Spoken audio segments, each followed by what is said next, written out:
Hey there, Sharon Horne-Ellstrom here. Welcome to day 1828 of What You Up To Now. Documenting the journey, sharing the information, sharing my lessons learned, experiences, the good, the bad, the ugly, of transitioning from the brick and mortar corporate world of business to the online world of business, and then back and forth again. Pretty much a lot of what works, what doesn't, online and off, with respect to business. It can answer pretty much any question you want to ask about that, about growing and building and supersizing your business, or challenges. I faced so many different challenges in all areas and aspects of my life. We're actually doing an annual challenge this year. It's the 6th year, I think, that I've done an annual challenge online where I pick a topic or something and I talk about it every day and we work on it every day. And we just do one tiny thing every day to get what we want in that area or aspect of our life.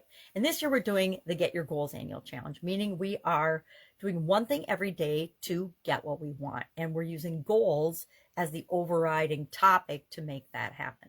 So for the last 15 days or so, we've talked about different goal frameworks. And today our challenge is to create our own goal framework, right? We can learn from other people, but we have to remember that the most important thing is that we make something our own and we do it ourselves. We create our own thing that works specifically and directly for us. And we tweak and we change and we continually improve those things. We talked about that last year. We did one thing every day to improve and become the best continually improving version of ourselves. So we know that we're going to pick this goal framework and we're going to create our own goal framework. And then throughout the course of the year, as we try it on and we use it in different areas and aspects of our life, we're going to tweak it and change it and improve it and make sure that by the end of the year, we have a goal framework that just, it's so easy, it's automatic for us. And that it actually speaks to our soul and makes our heart sing and gives us energy and helps to drive us. The process, the framework itself helps to get us excited and motivated to set and achieve and have the things that we want in our life. Because so often we get this weird idea that we don't deserve the things that we want. And it's not a weird idea. I mean, all of us get, life beats us up and then we wonder why we think we don't deserve things. So there'll be a lot of that going on in the challenges here, as well as we're gonna nail the SOAP framework again, because I think one of the biggest challenges we have in our lives is that things change all the time, and we have to be able to actually embrace and automate our ability to handle changes and challenges and obstacles and roadblocks and setbacks and disappointments and negative events and things that happen to us. We have to be able to handle those automatically in a way that is best for us, which again, the framework, we tweak that framework and make it work for us. What it means to you is different than what it means to me, but all of us can use that particular framework called the SOAP framework to move our life ahead and continually move our life ahead, because we install it in our subconscious and then we actually make sure that everything that comes our way runs through that on a subconscious level, and it comes up to our conscious level if we need to give it more of our attention. So talked about that today and my strategy for going back and looking at those frameworks that we discussed and we tried on for size to determine what pieces of that I would like to incorporate into my current goal framework. I already have a goal framework. The vast majority of the people on the planet probably do not. So that's why this is such an important topic, and we're like beating the dead horse and going over and over and over it and looking at all kinds of different ways of doing it, because this is how we need to move forward dealing with anything in our life, right? When we're faced with a challenge or something different or a desire, how are we going to make that happen? That's what this challenge is all about. So that was today's topic, is your goal framework. And tomorrow we're going to actually try our goal framework out. We're going to map it out today. And then tomorrow we are going to run one of our goals or pick a goal and use our framework for something. And then starting next month, we're going to dive into each of the different areas of my overall life framework and our overall life framework, different areas and aspects of our life. And again, we all have a different life framework. Some of us just don't have a framework at all. We just live our lives day in and day out, and whatever happens, we deal with as it happens. I say that's no life framework. I like to have a life framework. I've had one since my early 20s. And learned about goal setting from my dad as a little girl. So just goals have always been a part of my existence and my life. So it's hard for me to understand that some people don't have goals. They just live day to day, like living paycheck to paycheck. I don't understand that either. All right. That was our annual challenge topic for today. Topic for Supersize Your Business. The idiom I chose today to go along a little bit with this particular topic was wrap your head around or get your head around. Thus the wrap. Never realized how cozy wraps are. This is a soft, nice, cozy wrap, but they're very cozy, especially in these winter snowy world that I live in these months of the year. So to wrap your head around, it's one of those idioms I grew up with. It was very popular in the 70s, which is when I was a teenager. I know, old.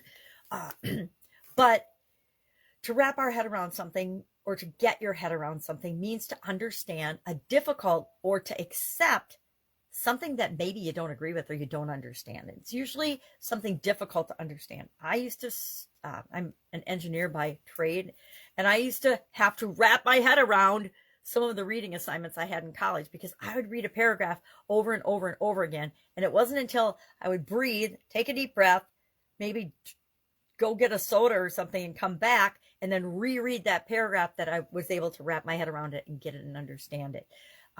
Sometimes communication is hard for us to wrap our head around. There's so many things it's hard for us to wrap our head around and understand, mainly because we don't have the information that the people that are presenting that information to us have. They have different information. I ran across this a lot in corporate America where the upper management of the organization, this C-suite level of people would come up with ideas that they wanted to implement across the entire corporation. And I worked for some really big corporations. So to them, these things made absolute perfect sense, but we would get them in the format that they delivered them to us. And we didn't have the same level of understanding that they did from a big picture standpoint of how this would improve the organization. And it wasn't necessarily very well communicated.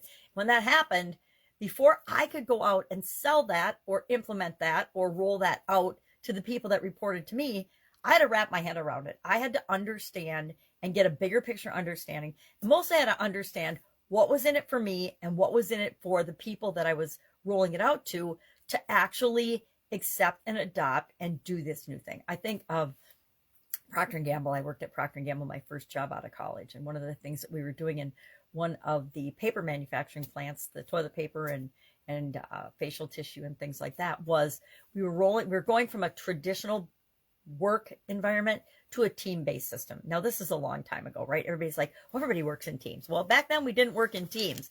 And so we had to figure out what was in it for the people that were going to be joining be part of these teams.